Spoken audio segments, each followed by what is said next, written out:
horror thriller from the producers of The Conjuring comes out this weekend, so let's talk about it.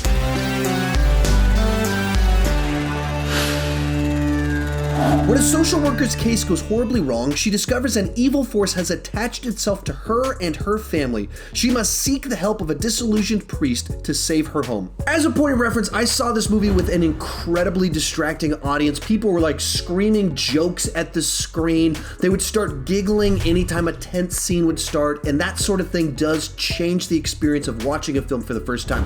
Before I give you my take on it, go ahead and share yours down below in the comment section. Did you love it? Did you hate it? Or something in between?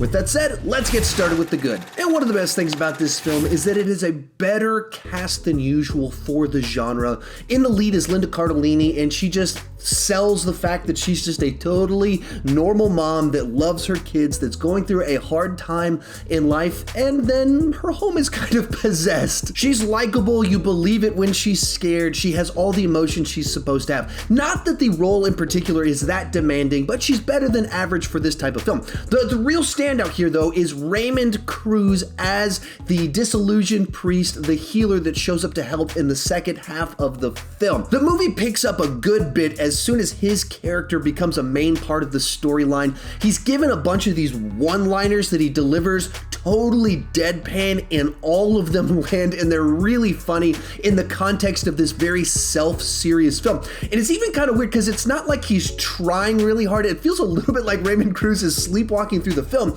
but it works in the context of this film and with the character that he's playing. And just in general, this is a competently made film. The director has some nice flares in the way he shoots some of the sequences.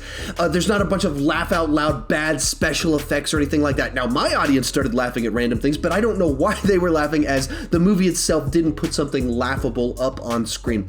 With that said, let's move on to the bad. The big thing that comes to mind is the first half of the film is pretty slow. In the second half, when Raymond Cruz shows up and it starts throwing humor into the mix and they're trying to remove the curse from the family, stuff keeps happening that kind of keeps you engaged. But during the first half of the film, it's a lot of people walking through the house slowly with little noise going on, and then there's something jumping out in front of you.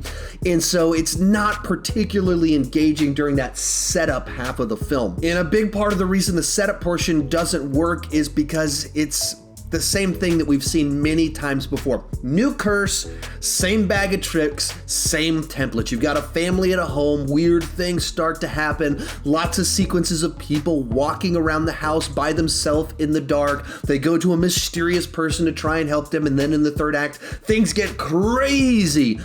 Now, you've seen that movie many times before if you're familiar with this genre. And all of these long walking through the house sequences rely entirely on jump scares. You know something bad is happening. You know that eventually something's gonna jump out in front of you, and you're just watching, slowly, waiting for something to happen.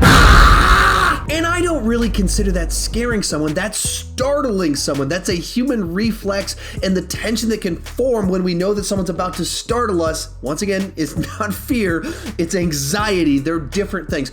Also, the movie has some pretty big lapses in the logic of how certain story elements work, in particular about the mother at the beginning of the film who kind of plays in throughout the story after her kids are taken. There's some stuff about that and her kind of dealings with the law that simply don't make a lot of sense. And as is often the case with the genre, characters very frequently do very dumb things. A couple of times during my screening, people yelled at the screen, "Don't do that! Close the door, you idiot!" Which was pretty distracting and got a laugh out of the audience at the wrong point in time in the movie, but their observation wasn't wrong. Before I give you my score, people have been wondering if this movie is in the Conjuring universe. If you want to find out by watching the movie, skip ahead 20 seconds, but I'll tell you in 3, 2, 1... Yes, this movie is in the Conjuring universe. I don't know why they're not marketing this film as in the Conjuring universe, because it's not like a big twist. It's not a reveal.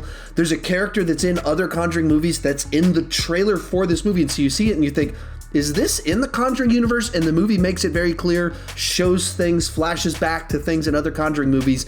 This is in the Conjuring universe. It's a side story. It's a standalone story with this one character kind of bridging the two or the universe together. But yeah, it is. I don't know why they're not marketing that way. While the movie's not incompetent, it isn't particularly original either, but it is lifted up by the two leads. I give it a C+ overall, 6 out of 10. And if you're interested, just wait for Redbox. If you want my take on more movies in this genre, there's my ranking of the Conjuring movies right over there. Share your comments down below. Thank you so much for watching, and keep talking movies too much.